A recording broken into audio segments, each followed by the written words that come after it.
Y ahora, Santiago ya está empezando la grabación y Correcto. yo debería, a ver si puedo ampliar este papel. Ahí está. Ahí se ve. ¿Está? Sí, profe. Perfecto, ahí ya encajé la hoja en el cuadro del celular. Y bueno, bienvenidos ahora sí. Vamos a dedicarnos al tema del área, el área de una superficie. Recordemos, ¿dónde está, dónde aparece en nuestra vida escolar el tema del área? Bueno, aparece por primera vez, vamos a suponerlo, cuando la seño dice que si yo tengo algo así, que mide 3 por 3 y lo llamo cuadrado, ¿sí? Para asignarle un área, yo puedo dividir en unidades los lados y reconocer que que este cuadrado, o rectángulo también podría ser, está compuesto de 9 de cuadrados unitarios. Y un cuadrado unitario es un cuadrado de 1 por 1. Entonces, con este artilugio, con esta manera de partir o particionar, lo que vamos logrando es poder expresar áreas de figuras planas, cuadrados, rectángulos, triángulos, trapecios y paralelogramos y otras figuras planas en términos del área de un cuadrado de 1 por 1. Convencionalmente, al área de un cuadrado de 1 por 1 se le asigna el valor 1. Esto nos permite que coincida con el resultado de la multiplicación de números naturales o de números enteros o de números positivos racionales, 1 por 1. O sea, se entiende que hay un objeto geométrico área y que yo lo armo, lo defino para que coincida con resultados de operaciones básicas. ¿Sí? Entonces, una de las primeras veces en que se empieza a poner de manifiesto esta manera de pensar más allá de una figura plana es cuando nos planteamos el área de un disco, de un círculo de radio R. Por ejemplo, ¿cuál es el área de un círculo de radio 2 o de radio 5? Entonces, una de las maneras es repetir esto. Pueden particionar y asignarle un valor a cada, tomando este valor 1 para cada uno de los cuadrados totalmente contenidos de 1 por 1 dentro del círculo, pero también asignar alguna estimación a lo que pasa en el borde. Entonces, refinando esto, ya estamos pensando en algo como una integral, podemos ver que el área de esta circunferencia, o de este círculo de radio R, o sea, a medida que yo refino mi partición, tiende al valor que consideramos exacto, que es pi por el radio al cuadrado, donde pi, notablemente, además de ser un factor que me permite calcular el área de un círculo, también es el cociente de la longitud de la circunferencia a su diámetro. No importa qué tan grande o qué tan chica sea una circunferencia, esta es una ley universal de todas las circunferencias y notablemente aparece de nuevo esta razón en el área de un círculo y verán que también en el área lateral de una esfera, de una superficie esférica y también en el volumen de una esfera. Entonces, este procedimiento que arranca en la escuela y nos lleva al cálculo, a la integral, vamos a llevarlo a la definición de área de una superficie, ¿sí?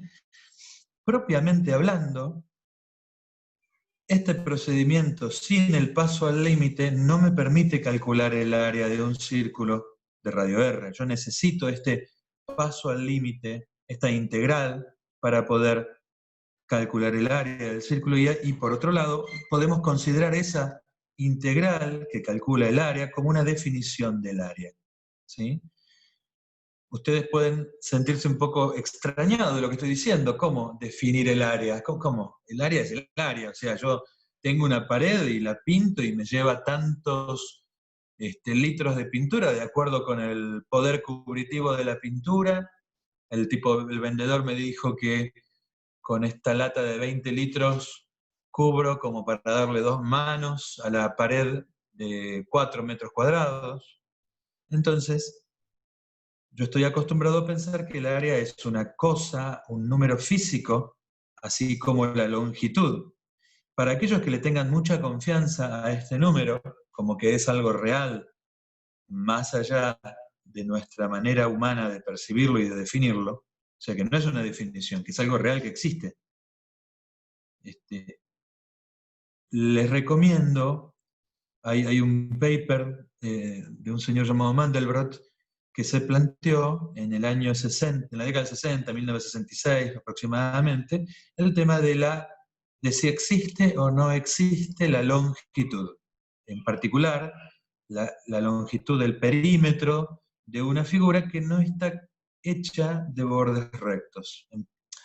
Más concretamente, se planteó cuánto mide la longitud de la costa de la isla de Gran Bretaña, ¿sí? La isla de Reino Unido, donde está Inglaterra y Escocia y Gales. Bueno, no les voy a spoilear el resultado, pueden buscarlo. La paradoja de la longitud de la costa. Esto es algo como para no estar tan confiados de que sí está clarísimo lo que es el área.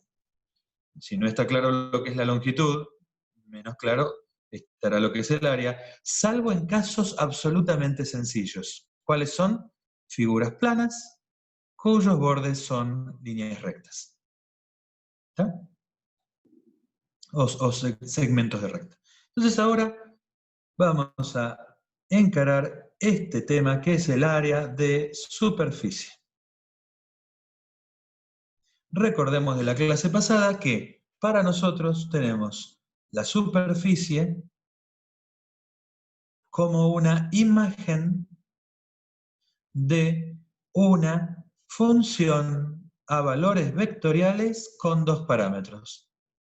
Repito, ¿qué es para nosotros la superficie? Es la imagen de una función a valores vectoriales R que depende de 2 parámetros. Del mismo modo que una curva, para nosotros es la imagen de una R de t, de una función a valores vectoriales de un parámetro. También podría ocurrir que la superficie sea la gráfica de una función de 2 variables, también. Entonces, de matemática A, yo escribo z igual f de x, y tengo que esto, su gráfica es una superficie. O también puedo tener una fórmula que contenga x y z igualada a 0 o a una constante, también su gráfica es una superficie. Siempre estamos hablando de superficie en el espacio. O directamente la expreso en forma paramétrica, R de V, su gráfica, la imagen es una superficie. Donde en general nos va a interesar, ¿qué cosa nos va a interesar? Nos va a interesar que U y V no sean cualquier par de números reales, sino que, en la mayoría de los casos, U y V solo toman valores dentro de una región D en el plano UV. Y para cada par U0, V0, que es un punto P en el plano V, a esta expresión le asigna un vector en el espacio R3. De este vector siempre lo vamos a dibujar como todo vector posición, partiendo del origen O, y llegando la punta a un punto en el espacio. Este vector es R evaluado en U0, B0, y este vector cuando U y B cambian, se mueve en el espacio la punta. Y por lo tanto, lo que va a pasar es que va a describir formas en el espacio R3. ¿Qué tipo de formas? Vamos a verlo con un ejemplo.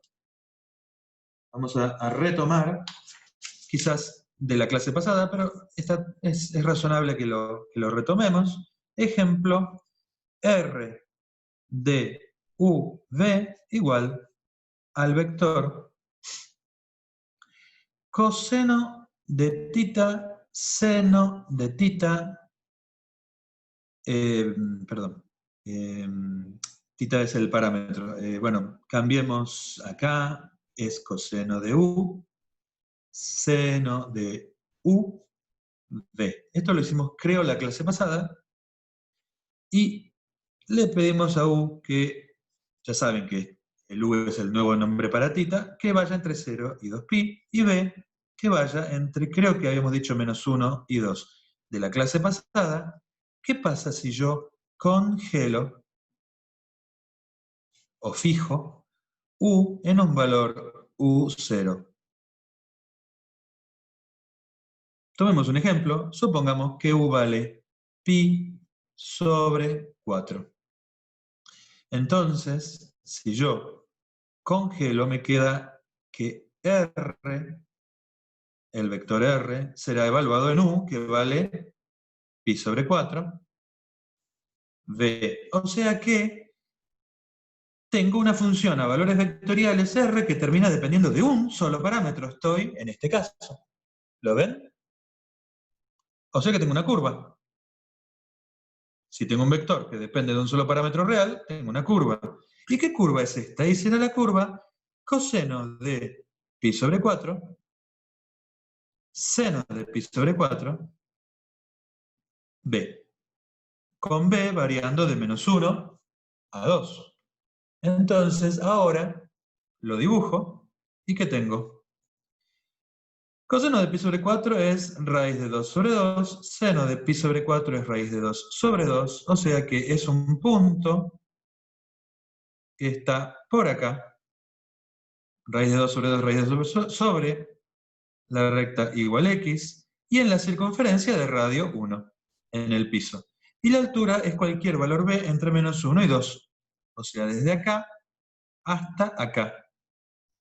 Desde el nivel menos 1 hasta el nivel 2. Tengo entonces que si U está congelado, esto me representa un segmento que tiene la proyección sobre la circunferencia de radio 1 en el piso xy y tiene altura variable. Si yo en vez de evaluar en pi sobre 4, lo evalúo en U igual U0 otro valor, por ejemplo 0, van a ver que me queda coseno de 0, seno de 0, esto es 1, coseno de 0, seno de 0 vale 0, y me queda el vector 1, 0, b. Este vector siempre tendrá componentes 1, 0, 1 en x, 0 en y, y b altura variable. Repitiendo esto, voy a tener diferentes curvas que son todas segmentos verticales. ¿Sí? Todas proyectan sobre la circunferencia de radio 1 centrada en el origen. Ahora, ¿qué pasa si yo congelo la variable b, por ejemplo, b? El parámetro b lo congelo a, por ejemplo, 0. Me queda r de u0. O sea, esto es coseno de u, seno de u, y la variable z, que es b, vale 0. Esto ya sabemos lo que es una circunferencia de radio 1, porque u varía de 0 a 2pi, en el piso. O sea que la voy a graficar acá, la graficaré en color, celestito. siempre va a ser una circunferencia para cualquier otro valor de b de 0. Coseno de u, seno de u. Lo que varía es la altura, que es la variable z. O sea que voy a tener que siempre que congele b en una constante, voy a tener circunferencias paralelas al piso.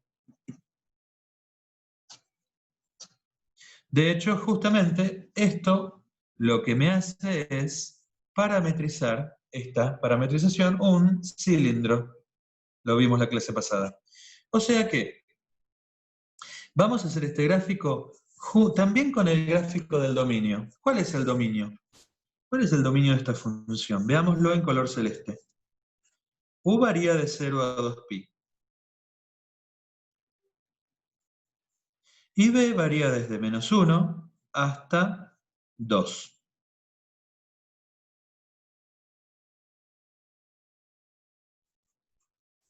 O sea que el dominio de la función R no es ni más ni menos que un rectángulo en el plano V.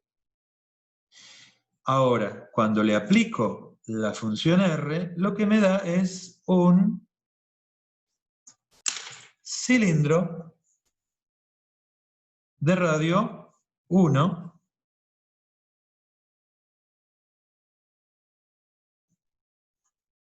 y de altura 2 y que baja hasta el nivel menos 1.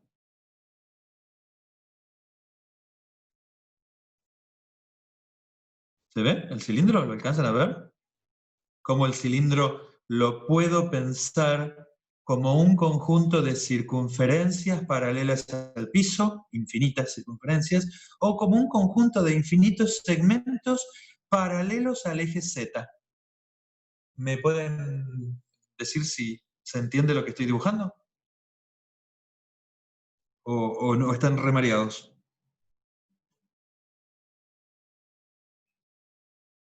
¿Me escuchan? ¿Se Yo no entiende, puedo... profe?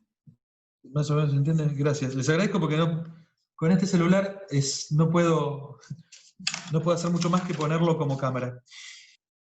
Fíjense que lo que está pasando es como si yo a este rectángulo lo plegara, me lo saco al espacio y lo empiezo a plegar como si plegara una hoja de papel. ¿Se ve? Acá tengo una, ¿ven? Esta hoja de papel la pliego. ¿Y qué me pasó? ¿Qué tengo ahora? ¿Lo ven? ¿Alcanzan a ver el cilindro? ¿Se entiende lo que ha pasado? Lo que está haciendo R. R siempre me lleva de R2 a R3. Esto es lo que estoy haciendo. Este plano del papel, yo lo agarro, lo tomo y lo pliego. Tengo un plano de papel y lo pliego y lo hago cilindro. Esto es muy sencillo lo que está haciendo esta R, esta que está acá. Pero siempre vamos a considerar que hay una función R que hace este plegado de la hoja de papel, de algún modo. Ahora, lo notable del asunto es que la mayoría de las veces R, al llevarme de aquí hasta aquí, me deforma. Salvo casos muy especiales, en general, este viaje, este proceso de llevar toda esta figura plana, llevarla a una porción de superficie en el espacio R3, en general deforma. Y nos va a interesar en qué factor deforma. ¿Por qué? Porque si sabemos con qué factor deforma, podemos corregirlo. Y si podemos corregirlo, podemos hacer un cálculo que lo hago acá y me revela cosas que pasan acá. ¿Me siguen? Por ejemplo, cómo se deforma el área. Es decir, ¿qué quiero decir con cómo se deforma el área? Si yo tengo acá, a ver, tengo algún otro color, o enchastré demasiado. A ver, voy a poner acá en un color negro. Fíjense, tengo acá una porción de cilindro en color negro. ¿La ven? No es plana. Es una porción curva, ¿se ve? ¿Lo ven? ¿Acá? ¿Me siguen? Sí, profe. Gracias, gracias. Ahora, si este fue el proceso, esto proviene de alguna otra región. Estas curvas que estoy dibujando acá, fíjense que a lo largo de esta curva varía U, pero no cambia V. Por lo tanto, ¿qué dijimos nosotros de las curvas donde varía U, pero V está fijo? ¿Cómo son esas curvas? Si yo agarro esto y lo pliego, ¿se ve? Voy a hacer un ejemplo acá. Tengo mi región plana, ¿tá? Tengo mi curva donde V está fijo.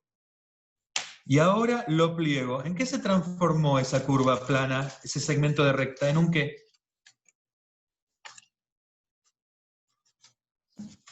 ¿Se ve la línea negra? Más o menos. ¿Me podrían decir en qué se transformó esta curva, este segmento de recta? ¿En qué se transformó cuando me lo llevé al espacio? Una circunferencia. ¿Se ve? ¿Lo están viendo o no? Entonces, esta que está acá se transformó en una circunferencia. Y acá esta otra también. O sea que entre dos circunferencias tengo que acá las veo como rectas, pero acá son circunferencias. Y acá tengo otras dos curvas que esta las transforma en dos rectas en el espacio. Entonces, si acá tengo un rectángulo de área delta U por delta B, se ve que entre estos dos valores hay una variación de U y una variación de B, y el área en el plano UV es el área de un rectángulo de base delta U por altura delta B. ¿Sí? Acá, en general, área no es delta U por delta B. ¿Por qué en general no es así? Porque hay una deformación. Esa deformación la vamos a corregir con un factor corrector. Ese factor corrector lo llamaremos el factor, no el factor de deformación, el factor que corrige la deformación. Lo llamaremos jacobiano. Entonces, ¿quién es el jacobiano? Es un factor que me permite hacer cálculos corrigiendo el área. Vamos a tomar dos cilindros, entonces. Lo primero que vamos a hacer acá es definir cuál es me corrijo, el equivalente del jacobiano, que tiene otro nombre. ¿Se acuerdan que jacobiano era el factor correctivo en transformaciones de integrales dobles a integrales dobles? ¿Se acuerdan de eso? Sí. Bueno, acá existe el mismo factor, pero no se llama jacobiano, ¿sí? Se llama de otra manera. Ahora lo vamos a ver cuál es. Nos quedan 9 minutos. Si, ¿cómo se llaman? Si nos quedamos cortos con el tiempo, volvemos de nuevo con el mismo link, ¿sí? Entonces, quiero calcular el área de una porción del cilindro. Vamos a trabajar con un cilindro de radio 2. Entonces, R de UV será la parametrización 2 coseno de U, 2 seno de U, V. Profe, Sí. ya ¿No no se vemos ve? lo que está escribiendo. No, Bueno, subo la hoja, ¿eh? Quiero calcular el área de una porción de este cilindro, donde U está entre 0 y 2pi, gracias, no sé quién habló, pero gracias. Y B está entre -1 y 2. ¿Está? Entonces, este cilindro que está acá es un cilindro que proyectado sobre el plano del piso proyecta sobre una circunferencia de radio 2. 1, 2. 2, 2. Ahí dibujé una parte del cilindro.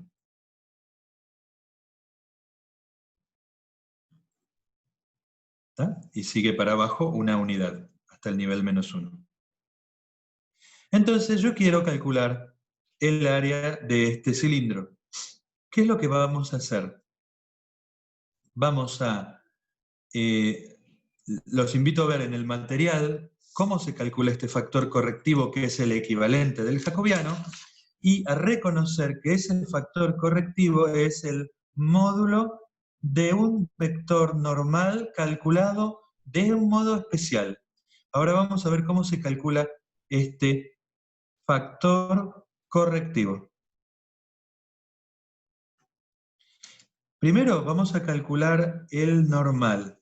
Para calcular el normal que nos sirve, vamos a escribir que x es 2 coseno de u, y es 2 seno de u, y z es b. ¿Se ve? Lo que vamos a reconocer es que si yo tengo una curva AB constante, constante, es una curva. Por lo tanto, si yo a esta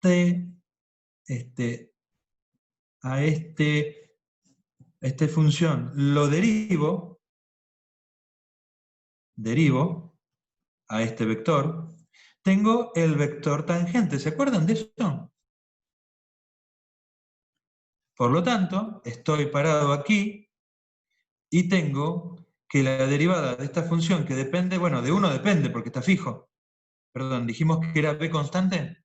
Entonces, ahí depende de u. ¿Cómo se escribe la derivada de una función de dos variables cuando quiero derivar respecto de una? Y la escribiré con la notación de derivada parcial. Esto entonces es la derivada parcial del vector r con respecto a u. O sea, es AB constante. Lo voy a poner acá. Tengo que dibujar un vector tangente a esta curva y lo voy a dibujar así. Este vector es este que está acá, derivada de r con respecto a u. Luego voy a considerar la curva vertical. Esa curva vertical se obtenía a u constante. Entonces ahora es r de u constante y depende de b. Y la derivada que voy a hacer será la derivada de r con respecto al parámetro b, donde u está fijo. Y entonces tengo un vector tangente a la curva, esta que está acá. Como es una recta, el vector tangente irá en la dirección de la misma recta. Fíjense entonces, tengo dos vectores tangentes, y si los dibujo a partir del punto este de la curva, de esta superficie, si hay un plano tangente, seguramente los vectores estos son paralelos a este plano tangente. ¿Se ve eso? Entonces, un vector normal será perpendicular a estos dos vectores tangentes.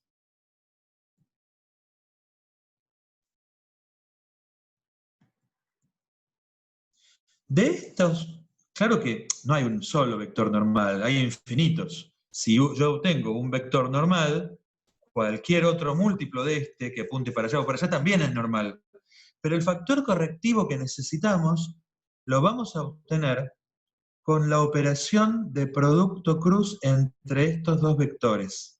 Para los que no se acuerdan, el producto cruz me da un vector nuevo que es perpendicular a los factores del producto cruz. Entonces, tengo aquí un vector tangente, otro vector tangente y el vector normal. Si la superficie admite plano tangente en el punto de interés, recuerden que no siempre hay plano tangente. Por ejemplo, en los vértices de un cubo no hay plano tangente. En las aristas de un cubo tampoco hay plano tangente, solo en las caras del cubo. Entonces, si esta superficie, ya sabemos que el cilindro es suave y admite plano tangente, si esta superficie admite plano tangente, n será un normal perpendicular al plano tangente por este punto. Y además, no solo eso, sino que si está definido así, este vector, su módulo es el factor correctivo para el área. No lo vamos a demostrar acá, simplemente lo vamos a dejar que ustedes lo miren en el material y luego lo llevamos a consulta. Lo que vamos entonces a hacer es reconocer que si no hubiera factor correctivo, si yo simplemente quiero calcular el área lateral de este cilindro y no hay ninguna deformación entre esto y esto que está acá, bueno, simplemente el área va a ser el área de esta región en el plano V. Si no hay ninguna deformación al ir de acá a acá, bueno, ¿para qué me voy a complicar calculando el área en este lugar? Simplemente calculo el área de esto y como no está deformado, son iguales. Entonces, primera idea, si no hay deformación, y lo vamos a escribir concretamente de esta manera, módulo de n vale 1, esto significa que no hay deformación. Profe, Entonces, ya sí. se está por acabar, queda menos de un minuto. Ok, muchas gracias. No sé quién habló. Cortamos y volvemos al mismo link, ¿sí?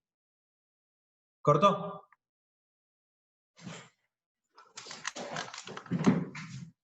Le agradezco a quien habló. Salimos y corto y volvemos.